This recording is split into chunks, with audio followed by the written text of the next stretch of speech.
आज के वीडियो का विश्लेषण क्या होगा। आज संडे है तो संडे के दिन कमेंट बॉक्स से कुछ एक क्वेरी मैं आपके सामने रखता हूँ।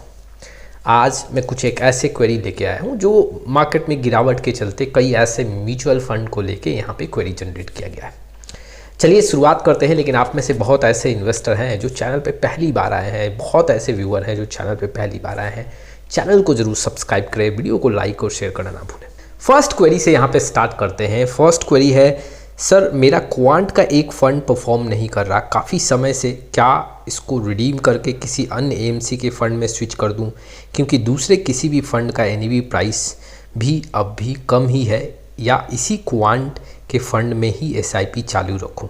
देखिए, अगर आप देखोगे जुलाई 2024 के बाद क्वांट के अधिकतर म्यूचुअल फंड का परफॉर्मेंस काफ़ी लो है। अच्छा, ये भी देखना है कि क्या आपके पोर्टफोलियो में बहुत सारे क्वांट म्यूचुअल फंड्स हैं, जैसे क्वांट स्मॉल कैप, क्वांट के mid cap, quant flexi cap. एक ही फंड के साथ आपको कंटिन्यू करना है, सारे एएमसी के फंड्स के साथ आप कंटिन्यू मत करो, रिस्क बढ़ जाता है। अगर आपके पास 2 या 3 ऐसे क्वांट म्यूचुअल फंड के फंड्स हैं तो आप सिर्फ एक म्यूचुअल फंड के साथ कंटिन्यू करो। दूसरा क्या यहाँ पे पॉइंट आता है, देखो आपने फंड का नाम तो यहाँ नहीं बताया है, तो ऐसे सिचुएशन पे आपको चेक करना चाहिए कि पिछले 1 साल 6 महीने में उस म्यूचुअल फंड का परफॉर्मेंस कैसा है, कैटेगरी एवरेज और बेंचमार्क के परफॉर्मेंस से कितना रिटर्न कम देखने को मिल रहा है, और उस कैटेगरी में जो अदर म्यूचुअल फंड है उससे भी आप कंपेयर करो कि ऐसे म्यूचुअल फंड का परफॉर्मेंस कैसा है। अगर कमज़ोर थोड़ा बहुत 1% या 0.5 या ऊपर नीचे देखने को मिले तो आप उसको कंटिन्यू करो, लेकिन डिफरेंस काफ़ी ज़्यादा है। एक तो बेंचमार्क को बीट नहीं कर रहा है, कैटेगरी एवरेज को भी बीट नहीं कर रहा है, और रिटर्न में काफ़ी डिफरेंस है, लगातार गिरावट दिख रहा है। तब तो आपको ऐसे म्यूचुअल फंड को चेंज करना चाहिए और आपको दूसरे म्यूचुअल फंड में स्विच करना चाहिए। लेकिन अब ये भी क्वेश्चन आता है, क्या कोई वहाँ पे शॉर्ट टर्म कैपिटल गेन है, क्या कोई एग्जिट लोड वहाँ पे अप्लाई होता है? इन सारे पैरामीटर को भी समझना पड़ेगा। अगर शॉर्ट टर्म कैपिटल गेन काफ़ी बड़े अमाउंट में आपको देखने को मिल रहा है तो मैं तो बोलूँगा कि आपको थोड़ा इंतज़ार करना चाहिए। जी हाँ, थोड़ा बहुत प्रॉफिट हो जाए तो फिर आप एक एग्ज़िट का कॉल लेना।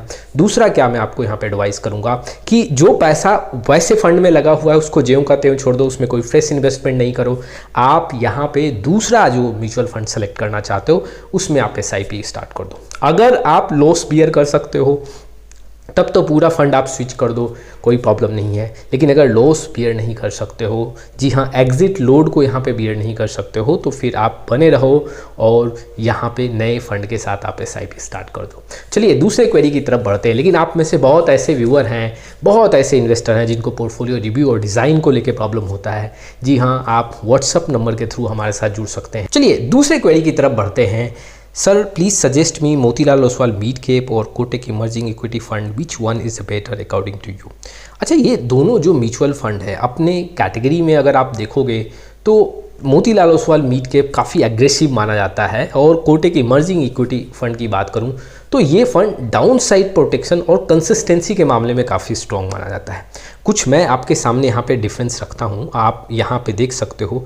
कोटक इमर्जिंग इक्विटी फंड और Motilal Oswal mid cap fund का अगर मैं रिटर्न का परसेंटेज देखूँ तो आपको मोतीलाल ओसवाल मिड कैप काफ़ी एग्रेसिव देखने को मिलेगा। जैसे एक साल में 22 से 23% का रिटर्न है मोतीलाल ओसवाल मिड कैप में, और यहाँ 12 से 13% का रिटर्न है।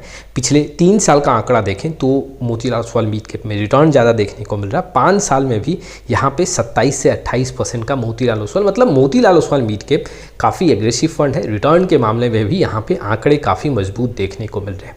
लेकिन अगर मैं कुछ बारीकी से ऐसे म्यूचुअल फंड का पूरा रिसर्च करूं तो 2 पॉइंट यहाँ पे निकल के आ रहा है। Motilal Oswal mid cap fund में अगर आप देखोगे तो ये काफ़ी ज़्यादा वोलेटाइल है। इट मीन्स कि यहाँ पे मार्केट में अगर मान लो 5% या 7% का ऊपर नीचे ब्रेक होता है तो उसमें डिफरेंस काफ़ी ज़्यादा देखने को मिलता है, और रिकवरी में भी ये काफ़ी स्लो है। जी हाँ, जब मार्केट में गिरावट होता है रिकवरी में काफ़ी स्लो आंकड़ा दिखाता है। ये 2 पॉइंट है जो मोतीलाल ओसवाल को कमज़ोर करता है। और एक रीज़न मैं और आपके सामने रखूँगा। हालांकि मोतीलाल ओसवाल मिड कैप काफ़ी एग्रेसिव फंड है, रिटर्न भी अच्छा बना रहा है। देखो, कोई भी कैटेगरी में कोई फंड काफ़ी एग्रेसिव है, ज़्यादा पैसा बना के दे रहा है, तो वो ज़्यादा दिन तक वो बड़े रिटर्न के साथ नहीं दिखेगा, जैसे क्वांट के साथ हुआ, एक्सिस के साथ हुआ। मुझे कुछ ये अनुमान लग रहा है कि मोतीलाल म्यूचुअल फंड के हाउस के साथ भी कुछ ऐसे फंड के साथ में आंकड़ों में चेंजेस देखने को मिल सकता है, कमी देखने को मिल सकता है। अगर आपको लंबे समय के लिए जाना है तो आपको वैसे फंड का सिलेक्शन करना है जिसमें हाई कंसिस्टेंसी हो, रिटर्न ज़्यादा के पीछे मत भागो, डाउन साइड प्रोटेक्शन स्ट्रांग होना चाहिए और बेंचमार्क और कैटेगरी एवरेज के आसपास रिटर्न रहना चाहिए। देखो, जो आपको ज़्यादा पैसा बना के देगा, एक समय ऐसा भी आएगा कि वो रिटर्न काफ़ी कम देगा अपनी कैटेगरी में। और मैं पिछले 10 से 15 साल का मैं आपको ये एक्सपीरियंस दे रहा हूँ। हो सकता है कि मोतीलाल ओसवाल मिड कैप आपको यहाँ पैसा ज़्यादा बना के दे, आने वाले समय में रिटर्न का आंकड़ा कमज़ोर हो सकता है। अगर आप उसके लिए रेडी हो तो मोतीलाल ओसवाल मिड कैप को फोकस करो, डाउन साइड प्रोटेक्शन चाहिए तो कोटक इमर्जिंग इक्विटी को फोकस करो। चलिए अगले क्वेरी की तरफ बढ़ते हैं। नेक्स्ट जो क्वेरी है, sir axis growth opportunity fund में SIP कंटिन्यू करें या पॉज करें, लमसम करें? देखो, अभी जो एक्सिस ग्रोथ अपॉर्चुनिटी फंड का परफॉर्मेंस चल रहा है वो अच्छा देखने को मिल रहा है। पिछले एक साल का आंकड़ा देखूं तो 9.23% का रिटर्न है, कैटेगरी एवरेज में 6.44% का रिटर्न है। पिछले 3 साल में ये थोड़ा सा कमज़ोर दिखा है, लेकिन 5 साल का आंकड़ा देखें तो यहाँ पे मजबूत देखने को मिल रहा है। और मैं अगर शॉर्ट ड्यूरेशन का आंकड़ा देखूँ, मार्केट में गिरावट हुआ है तो इस फंड में गिरावट कम देखने को मिला है। कुल मिला के मैं आपको यहाँ पे एडवाइस करूँगा कि आपको इस फंड में SIP कंटिन्यू करना चाहिए। और गिरावट में कुछ यहाँ पे लमसम करना चाहते हो तो गिरावट में थोड़ा बहुत यहाँ पे पैसा ऐड कर सकते हो, लेकिन बहुत ज़्यादा बायस्ड होके ऐसे फंड्स में अपना पूरा पैसा इन्वेस्ट नहीं करना चाहिए। एलोकेशन के हिसाब से आपको चलना है, अपने रिस्क के अकॉर्डिंग ऐसे फंड का आपको यहाँ पे लमसम का अमाउंट डिसाइड करना चाहिए। चलिए अगले क्वेरी की तरफ बढ़ते हैं। सर, क्या क्वांट स्मॉल कैप में न्यू इन्वेस्टमेंट किया जा सकता है? कौन सा बेटर रहेगा, क्वांट स्मॉल कैप वर्सेस बंधन small cap for long term investment? देखिए, मैं आपको अगर अपना एक्सपीरियंस शेयर करूं तो मैं ये नहीं बता सकता हूं कि आज से 10 साल के बाद कौन सा ऐसा स्मॉल कैप म्यूचुअल फंड है जो अपने कैटेगरी में काफ़ी बेहतर होगा।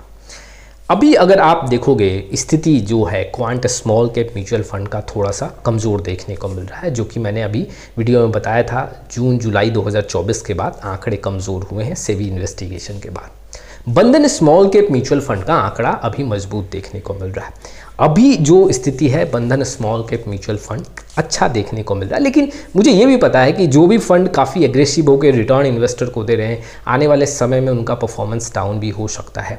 तो मैं बार बार इन्वेस्टर को यही स्टेटमेंट देता हूं कि आपको वैसे फंड का चयन करना है जहां पे हाई कंसिस्टेंसी देखने को मिले और बेंचमार्क और कैटेगरी एवरेज के आसपास उसका रिटर्न देखने को मिले। दोनों म्यूचुअल फंड का आंकड़ा जो है वो मजबूत लंबे समय में देखने को मिल रहा है, लेकिन अगर मैं शॉर्ट ड्यूरेशन का आंकड़ा देखूं, जैसे कि अगर आप देखोगे पिछले 1 साल में, तो बंधन स्मॉल कैप काफ़ी स्ट्रॉन्ग देखने को मिल रहा है, 18 से 19% का रिटर्न है। पिछले 3 साल का आंकड़ा देखोगे तो 84% का रिटर्न है बंधन स्मॉल कैप म्यूचुअल फंड में।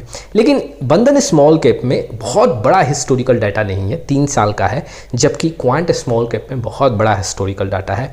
और अभी जो है quant small cap mutual fund का परफॉर्मेंस सही नहीं चल रहा है। अगर आपको इन दोनों में से ही फंड का सिलेक्शन करना है तो फिर आपको बंधन स्मॉल कैप म्यूचुअल फंड का सिलेक्शन करना चाहिए, quant small cap mutual fund को यहाँ पे स्किप करना चाहिए। एक तो मेरा नज़रिया ये भी है, अगर मैं quant small cap mutual fund का जो पोर्टफोलियो का पूरा डेटा है, अगर मैं 1 साल 1.5 साल पहले का देखूं और अभी का जो डेटा है उसमें बहुत बड़ा चेंजेस हुआ है।